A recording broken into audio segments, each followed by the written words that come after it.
हेमंत सोरेन के नेतृत्व में जो सरकार चल रही है, तो ये 2 साल तो जिस प्रकार से करप्शन की उस सीमा को तोड़ दी जिसकी हम सब लोग कभी सोचते भी नहीं थे, कल्पना भी नहीं करते थे। भाई सत्ता में बैठे हुए लोग कोयला चोरी करवाएंगे, सत्ता में बैठे हुए लोग बालू चोरी करवाएंगे, सत्ता में बैठे हुए लोग लोहा चोरी कराएंगे, सत्ता में बैठे हुए लोग ज़मीन कब्जा करके लोग बिछवाएंगे, सत्ता में बैठे हुए लोग गड़बड़ कैसे होता है, जैसे आजकल साड़ी धोती बांट रहा है।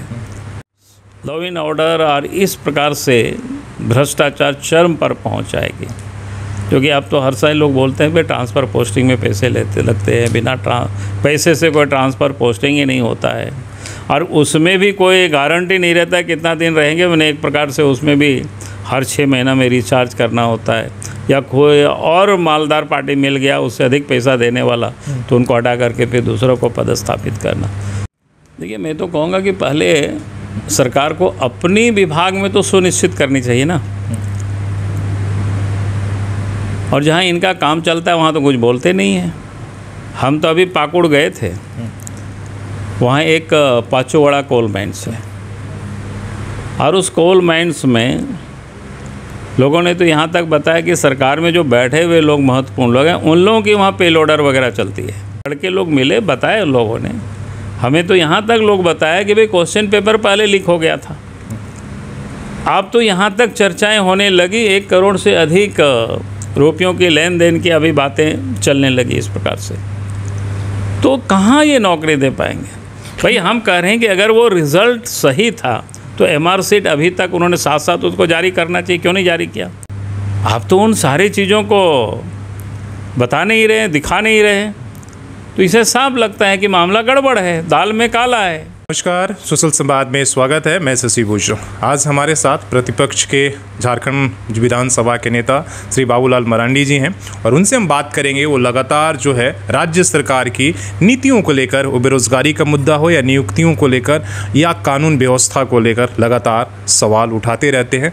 आज उनसे हम बातचीत करेंगे और पूछेंगे। सर, सबसे पहले बातचीत करने के लिए स्वागत है। और आज कृषि कानून जो है संसद के अंदर, लोकसभा के अंदर जो है वो रद्द करने की प्रक्रिया शुरू हो गई और राज्यसभा में अब गई उस पर, लेकिन इसके बाद भी जो गतिरोध है वो खत्म नहीं हो रहा है किसानों और सरकार के बीच में। उस पर क्या आपकी राय? देखिए, ये पहली दफ़ा हम देख रहे हैं, जो लोग आंदोलन कर रहे थे उनकी एक ही मांग थी कि भाई तीनों कृषि कानून को सरकार वापस ले, जबकि वो भी बिल्कुल गलत थी उनकी डिमांड। चूँकि डेमोक्रेसी में कोई भी इस प्रकार की डिमांड नहीं रख सकता है, क्योंकि डेमोक्रेसी में सरकार जनता के द्वारा चुनी जाती है, और जब सरकार बनती है तो फिर वो अपने कार्यक्रम होते हैं उसको वो लागू करती है। अगर आपको विरोध नहीं है तो आप देशव्यापी उसका विरोध कर सकते हैं, और जब आपको अवसर मिले उस समय आप उस कानून को हटा दीजिए। लेकिन पहली दफ़ा इसको कह सकते हैं अनडेमोक्रेटिक डिमांड, और दिल्ली के सीमा में और फिर लाल किला पर जिस प्रकार से लोगों ने हंगामा किया था, और उसके बाद भी देश के प्रधानमंत्री ने जब देखा कि लंबी समय तक कुछ लोग धरना पर बैठे हुए उठ नहीं रहे हैं, लोगों को भी समस्या हो रही है, तब देश के प्रधानमंत्री ने, जिस दिन गुरु नानक जयंती गुरु पर्व थे, उस दिन उन्होंने प्रातःकाल देश की जनता को उन्होंने संबोधित किया, और उन्होंने कहा कि भाई हम किसानों के हित के कानून बनाए थे, देश हित के कानून बनाए थे, और ख़ास करके उन छोटे किसानों के हित को ध्यान में रख करके कानून बनाए थे। और उन्होंने यहाँ तक कहा कि लगता है कि हमारी कुछ तपस्या में कमी रह गई, इसलिए कुछ किसानों को हम नहीं समझा पाए। जैसे ही पार्लियामेंट शुरू होगी हम ये तीनों कृषि बिल को वापस लेंगे, उसको रिपील करेंगे। और आज जैसे ही हाउस शुरू हुआ तो आज उन्होंने रिपील किया, और आज तो देख करके और आश्चर्य लगा। कांग्रेस पार्टी के लोग गांधी प्रतिमा के सामने बैनर लेकर के लोग खड़े थे कानून को वापस करने के लिए, रिपील करने के। भाई इससे और क्या हास्यास्पद हो सकता है? देश के प्रधानमंत्री ने गुरु पर्व के दिन उन्होंने घोषणा की और कैबिनेट से भी मंजूरी हुई और इसके बाद भी वो डिमांड कर रहे हैं। मैंने किस प्रकार की पॉलिटिक्स कर रहे हैं अपोजिशन, और ख़ास करके जो बड़ी अपोजिशन पॉलिटिकल पार्टी है कांग्रेस पार्टी, लगता है कि मानसिक रूप से भी एक प्रकार से क्या कहते हैं उसको, हम लोग देहात में लोग कहते हैं ना, पैदल हो गए हैं लोग। और दूसरा मुझे लगता है क्या है कि भाई लोग क्या सोचते हैं कि भाई अगर आपको जिसका विरोध है तो ये लोगों ने एक प्रकार से मान लिया है कि देश की जनता अब हमको वापस लाने वाली नहीं है, तो कुछ से कुछ करते रहो। नहीं, आपसे पूछना था, कृषि कानून जो रद्द हुए क्या वो सच किसानों के हित में थे या दिक्कत थी? नहीं, कृषि कानून तो किसानों के हित में थे, इसलिए बार बार कहा गया ना कि भाई आप बताओ ना कौन सा क्लोज है जिसमें आपको लगता है किसानों का हित में। किसी ने कोई बता नहीं पाया आज तक। लेकिन वो एमएसपी की गारंटी मांग रहे थे हम करके एमएसपी गारंटी की जहाँ तक सवाल है वो तो कानून बनाने की है। तो कानून बनाने का तो एक प्रोसीड्योर होती है, ऐसा कोई थोड़े होता है कि किसी पार्लियामेंट में जा कर के बिल ले आया तुरंत बना देगा। भाई उसमें से इतनी बड़ी बजट, हमने तो किसी एक्सपर्ट का हम एक दिन सुन रहे थे, अगर एमएसपी कानूनी रूप दे देगी तो किसानों को कितना लाभ होगा नहीं होगा वो तो और बहस की बात है। लेकिन भारत की जो खजाना से 17 लाख करोड़ रुपया जाएगी, यानी अन्य जो डेवलपमेंट का काम पूरी तरह से रुक जाएगा। चलिए अब झारखंड की तरफ लौटते हैं सर। अभी 21 वर्ष हो गए और 15 अभी कुछ ही दिन पहले हम लोगों ने 21 वर्ष की स्थापना दिवस मनाया था और आप शुरुआती मुख्यमंत्री थे। क्या जिन उद्देश्यों को लेकर झारखंड अलग हुआ था उस पर कहाँ तक हम पहुँचे हैं या कहीं कमी रह गई? देखिए, कमी तो सतत रहती है, क्योंकि कमी सतत इसलिए रहती है कि भाई आवश्यकताएं समय के साथ बदलती भी रहती है और बढ़ती भी जाती है आवश्यकताएं। इसलिए कमी की कहिएगा तो कभी पूरी हो गया ऐसा कुछ नहीं है, क्योंकि वो तो एक प्रकार से प्रक्रिया होती है। लेकिन मैं ये कह रहा था कि जैसे राज्य बना और राज्य बनने के बाद 21 साल हुआ, तो 21 वर्षों में विकास नहीं हुआ ऐसा नहीं, 21 वर्षों में काफ़ी कुछ हुआ है। सड़कें बनी है, कई यूनिवर्सिटी भी बना है, कई शिक्षण संस्थान भी खुले हैं, कई मेडिकल कॉलेज खुल गए, 3 नए मेडिकल कॉलेज, एम्स भी खुले झारखंड में। तो मैं कह रहा था कि इस प्रकार के कई काम हुए, बिजली भी गाँव तक पहुँच गई है। लेकिन उसके बाद भी बहुत सारे काम आज भी, खास करके सिंचाई के क्षेत्र में, ताकि खेतों को पानी मिल सके, तो ऐसे कई काम अभी भी बचा हुआ है। लेकिन मैं इतना ज़रूर कहूँगा कि जो पिछले 2 साल से झारखंड में हेमंत सोरेन के नेतृत्व में जो सरकार चल रही है, तो ये 2 साल तो जिस प्रकार से करप्शन की उस सीमा को तोड़ दी जिसकी हम सब लोग कभी सोचते भी नहीं थे, कल्पना भी नहीं करते थे। भाई सत्ता में बैठे हुए लोग कोयला चोरी करवाएंगे, सत्ता में बैठे हुए लोग बालू चोरी करवाएंगे, सत्ता में बैठे हुए लोग लोहा चोरी कराएंगे, सत्ता में बैठे हुए लोग ज़मीन कब्जा करके लोग बिछवाएंगे, सत्ता में बैठे हुए लोग गड़बड़ कैसे होता है, जैसे आजकल साड़ी धोती बांट रहा है।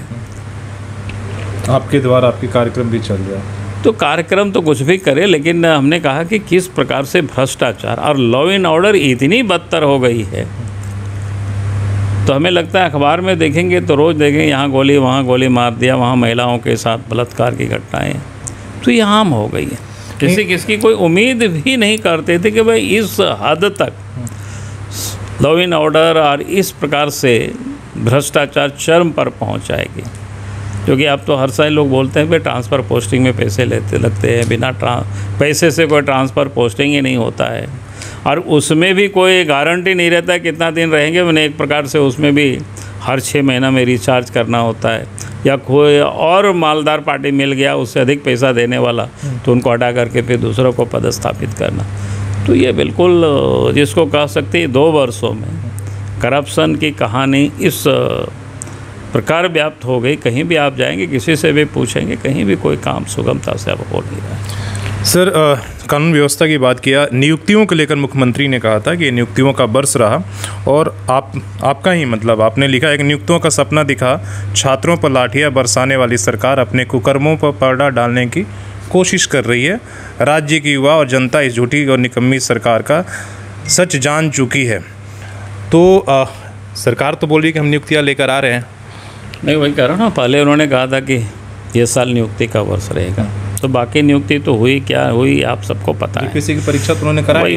वही मैं कह रहा था कि और बाकी जो लोग पहले से नियुक्त थे उन सारे लोगों को भी किस प्रकार से बार बार देखे कि सहायक पुलिस धरना पर बैठ रहे, महीनों दिन तक रहे, पहले उनके ऊपर डंडा चलाए, फिर अभी वो हटे हैं। और अभी जिस जीपीएससी के बारे में आप चर्चा कर रहे हैं, तो मैं कहूँगा कि जीपीएससी तो पहले ही जब प्रीलिमिनरी एग्ज़ाम हो रहे तो उसी में ही गड़बड़ी साफ उजागर हुआ।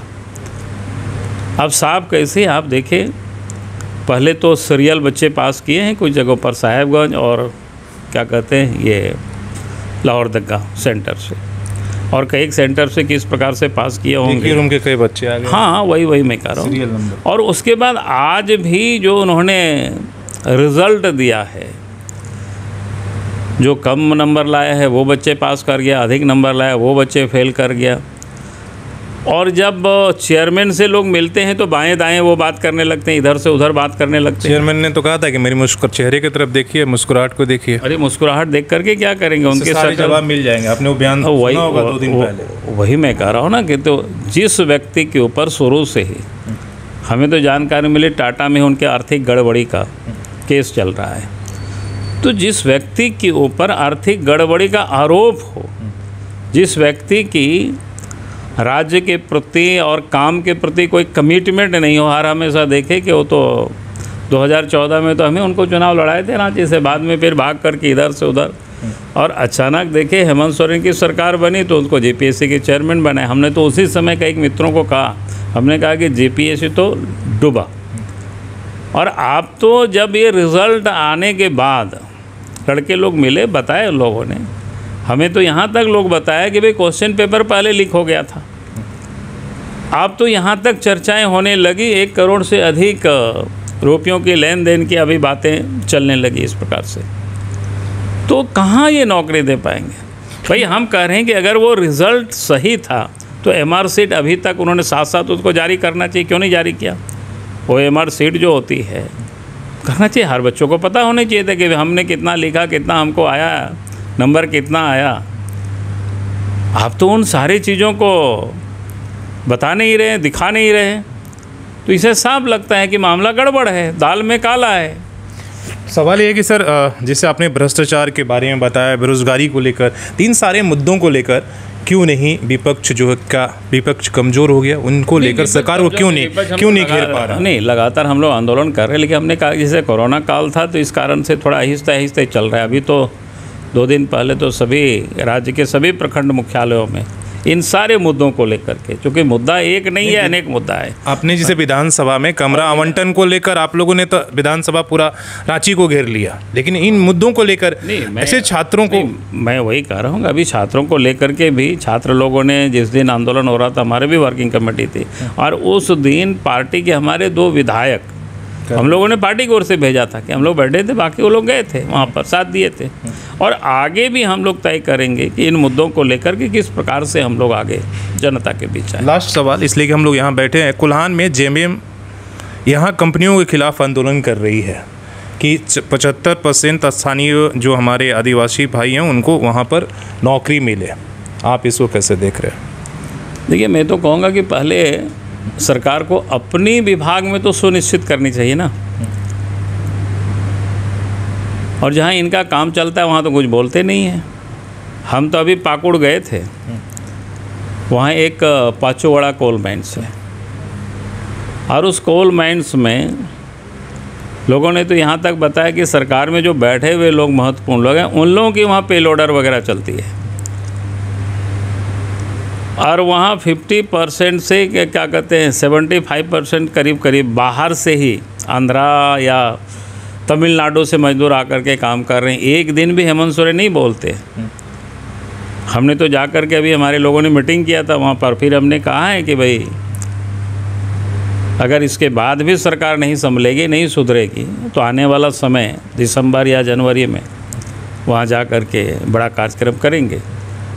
तो मैं ये कह रहा था कि ये सिर्फ दिखाने के लिए और पैसे कैसे वसूली हो इसके लिए ये सारे इनका प्रोपगंडा है और कुछ नहीं है। अरे कौन नहीं जानता है, यहाँ वो डैम का, ईचा डैम का विरोध करते हैं और इन्हीं के राज्य में नहर का टेंडर भी होता है और काम भी चलता है, पैसा भी निकलता है। आपके बगल में है ईचा डैम, जा कर के पता कर लीजिए उसका नहर का कब टेंडर हुआ और उस टेंडर में काम कब से चल रहा है, कितना पैसा निकला और उस समय कौन थे मुख्यमंत्री। तो ये ऐसे ही करता है, गेट जाम किया ताकि टाटा इनसे बात करे, टाटा कंपनी से पैसा मिले, बस यही तमाशा है इन लोगों के, और क्या है। हम तो चाहते हैं यहाँ के लोगों को नौकरी मिले, उसके लिए वो लड़े, उसमें कहाँ दिक्कत है। धरना की जरूरत है या कानून बनाने की जरूरत है? अरे उसके लिए हम धरना की ज़रूरत क्या है, तो सरकार है तो इनको बुला करके बात कर सकते थे एमडी से। तो ये तो दिखा रहे हैं, ये तो ताकि वसूली कैसे हो सके उसकी वो अपना पैतरा मार रहे हैं। सच तो यही है। हमने उन तमाम सवालों का जवाब लेने की कोशिश किया जो विपक्ष के नाते लगातार ये उठाते रहते हैं, और ख़ासकर जो बेरोज़गारी का मुद्दा है वो इसलिए कि इस राज्य के युवाओं के लिए सबसे बड़ा मुद्दा है, और किसी भी राज्य के लिए, इसलिए कि बेरोज़गारी अभी सबसे बड़ा मुद्दा है। उसको लेकर आप देख रहे हैं कि आए दिन जो है जो युवा है वो सड़कों पर है। सरकार किसी की भी हो तो कम से कम उन समस्या का समाधान होना चाहिए। तो अपने सहयोगी CS राममूर्ति के साथ मैं शशि भूषण, सोशल संवाद न्यूज़ झारखंड।